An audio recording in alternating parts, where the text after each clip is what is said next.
Available now. Link below. And now we're whipping up a stir-fry of debate that's spicier than Szechuan chicken, folks. Tucker Carlson and Senator Rand Paul have thrown their walks into the ring, tossing around the hot oil of opinion on the TikTok ban. Is it a necessary sieve to strain out Chinese espionage, or are we just frying our freedoms in a pan of panic? Well, this isn't just a taste test of policy, it's a full-course meal of constitutional rights, digital sovereignty, and a pinch of hypocrisy, all served on a platter of American values. As we chop through the arguments and marinate on the insights, you'll see why this dish is too complex to be just sweet or sour. So keep your napkins handy and your minds open, because you don't want to miss our final thought. It's the fortune cookie of wisdom in this banquet of banter, and it's coming up next. Now, in the bustling kitchen of today's news, before we dive into the spicy wok of our main story, let's take a moment to appreciate the ingredients that keep our show cooking. Just like a carefully balanced dish needs the right spices, our reporting is powered by the support of sponsors who share our taste for truth. And today's special ingredient, Get the Tea. Their life-change tea is like the secret sauce to keeping your body cleansed and ready to digest not just food, but the hefty servings of news we dish out daily. With flavors ranging from natural to peppermint and supplements designed to keep your health in peak condition, it's the perfect addition for your daily intake. So find your flavor at getthetea.com. And don't forget to sprinkle in that special code NEXTNEWS for your extra 10% off. Your health shouldn't be a secondary thought, so let's keep it as top tier as our news. Now, back to the main course of the evening. As we stir the pot on tonight's main story, we find ourselves in the thick of a sizzling debate that's cooking up faster than a batch of General Chow's chicken. At the heart of this culinary conundrum is the proposed ban on TikTok, a topic that Tucker Carlson and Senator Rand Paul have decided to skewer, offering a serving of perspective that might just leave a different taste in your mouth. Now, Tucker Carlson, he kicks things off by slicing through the usual narrative with the precision of a chef's knife. He questions whether this ban is truly about safeguarding national security, or if it's a smokescreen, a piece of performance art cooked up to distract us from the real issues. He points out the inconsistency in the government stance, highlighting that if the intention was genuinely to protect Americans from the long chopsticks of Chinese influence, actions would extend beyond the digital sphere. Why focus on a social media app when Chinese influence spreads through American farmland, infrastructure, and even the national debt? It's like worrying about the MSG in your meal while ignoring the fact that the entire kitchen is run by someone else. Let's watch.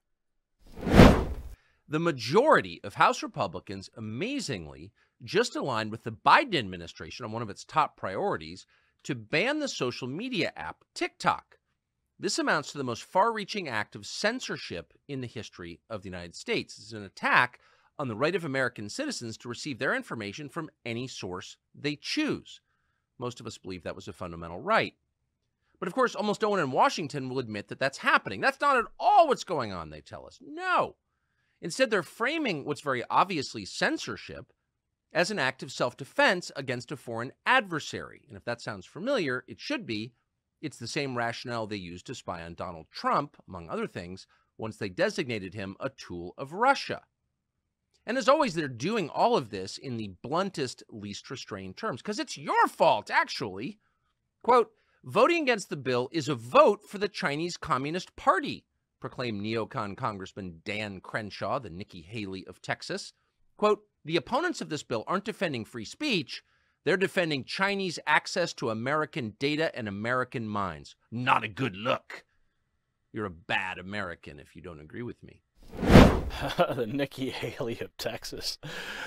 Now, Senator Rand Paul adds his seasoning to the discussion, emphasizing the importance of the First and Fifth Amendments. He stirs the pot further by addressing the hysteria surrounding TikTok, reminding us that the app is not directly owned by the Chinese government and that its data practices are not much different from those of any American tech giant.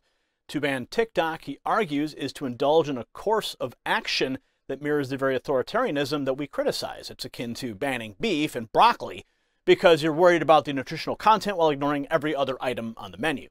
Watch. Other foreign countries, it's definitely not about China, because pay no attention to what they say, watch carefully what they do. Rand Paul of Kentucky, who's of course a sitting United States Senator, seems to be one of the very few in Washington who's watching what they do, not what they say. And so he is opposing this effort to ban a social media app, not because he is a tool of China, though of course they're doubtless calling him that now, but because he is a dot connector from way back. And we are honored to have him join us now. Senator, thanks so much for coming on. Thanks for having me, Tucker. I'll go ahead and presume to speak for you, too. I don't think most people are really that in favor of TikTok or the Chinese government. I assume you're not. I'm definitely not. But Republican leaders seem to believe two things that contradict one another. One, they believe that, on some evidence, that Joe Biden is like kind of controlled by China and that Joe Biden is pushing transgenderism. And yet, and that is true, but they're aligning with Joe Biden, who is suddenly claiming that TikTok is bad because it's too Chinese and it's pouring filth into the minds of our children. Now, he can't be sincere about that, obviously. So why would they be joining him in this? Do you have any idea? You know, my concern has always been with the centralization of power, with giving up power. I don't care whether it's a Republican or a Democrat president. Amen. I don't want any president to have the power to ban apps that are sold on an app store. And that's essentially what this is going to happen. 180 million Americans put dance videos up and whatever else is on TikTok, and they choose the terms of those servers the same way people on Facebook do. And does Facebook scrape your data? Sure. Does Google scrape your data? Do all of these giant tech companies scrape your data? They all take your data. But the thing is there are now accusations. They say, oh, TikTok's owned by the Chinese government. The Chinese communists own it. Well, that's not even true. You can't say stuff just over and over again that's not true. TikTok is owned by about 60% of it's owned by international investors from all over the world. So as we simmer on these insights, we must also consider the broth of hypocrisy that seems to be boiling over. The narrative, as served by the government, would have us believe that TikTok is akin to a Peking duck stuffed with espionage and ready to explode with Chinese surveillance. Yet this focus on TikTok smells fishier than a day-old sushi roll, especially when considering the banquet of data already being feasted upon us by tech giants closer to home. Watch.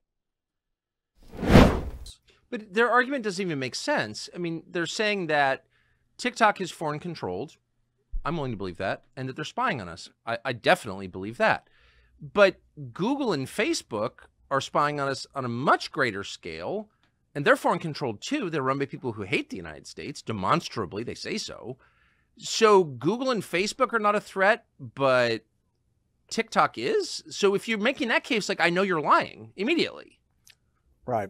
And the thing is that the bill is written such that if 20% of ownership is foreign, that's about what TikTok is, or if you're controlled by a foreign entity. But that's someone's opinion. They're just saying it's controlled by a foreign entity. I think it's probably controlled by profit. Like most things in the marketplace, they want to make a profit. They've spent about $1 billion trying to comply through this organization called CFIUS, which has to do with companies that have some foreign ownership trying to comply and have an American board, have the data kept over here. They've done nothing but try to comply. Now, the discussion wouldn't be complete without tossing in a few facts about ownership and data storage. Much like a complex recipe, the story of TikTok's governance and data practice involves a variety of ingredients sourced from different locations. Paul points out that the app's ownership and data handling are not the straightforward narrative of foreign control that many assume. It's more a fusion dish than a traditional recipe, blending elements of American and Chinese oversight in a way that doesn't easily fit into the narrative that we're being served. Watch. There are now accusations. They say, oh, TikTok's owned by the Chinese government. The Chinese communists own it. Well, that's not even true. You can't say stuff just over and over again that's not true. TikTok is owned by about 60% of it's owned by international investors from all over the world. 20% is owned by the two Chinese software engineers that created the app. And 20% is owned by the employees of TikTok, which 7,000 of them are Americans. So there's a significant nexus of Americans in the ownership.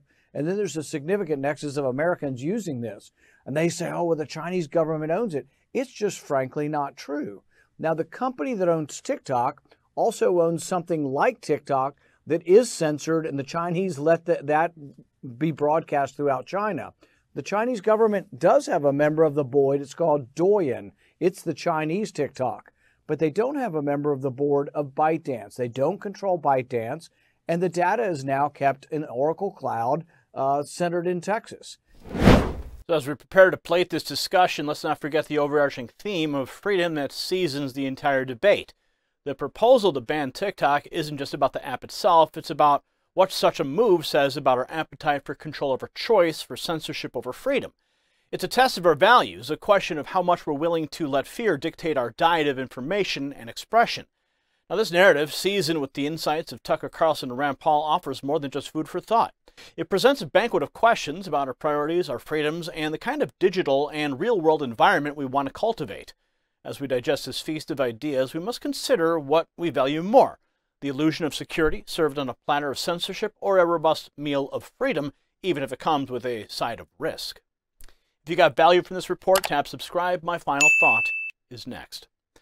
As we digest tonight's feast of debate and discussion, let's remember what's truly at stake. It's not just about an app, it's about the ingredients that make up the bedrock of our republic: the freedom to speak, to question, and to share our lives online. When we start picking and choosing which apps are allowed on our digital menu based on the fear of foreign influence, we risk losing the very freedoms we hold dear. So this debate, seasoned with the insights of Tucker Carlson and Rand Paul, isn't just a matter of taste, it's a reflection of our values. As Americans, we must decide whether we're willing to sacrifice a slice of our freedom for a perceived layer of security. Remember, the strength of our republic lies in its diversity, not just in the dishes we serve, but in the voices we cherish and protect. Let's choose our ingredients wisely, ensuring our digital diet is as free and varied as the nation that we love. Congratulations, you made it to the end of the video. Now keep up your quest for truth with this next news report. And if you found our channel enlightening, join the millions who agree with you. Tap subscribe. Thank you for watching the Next News Network.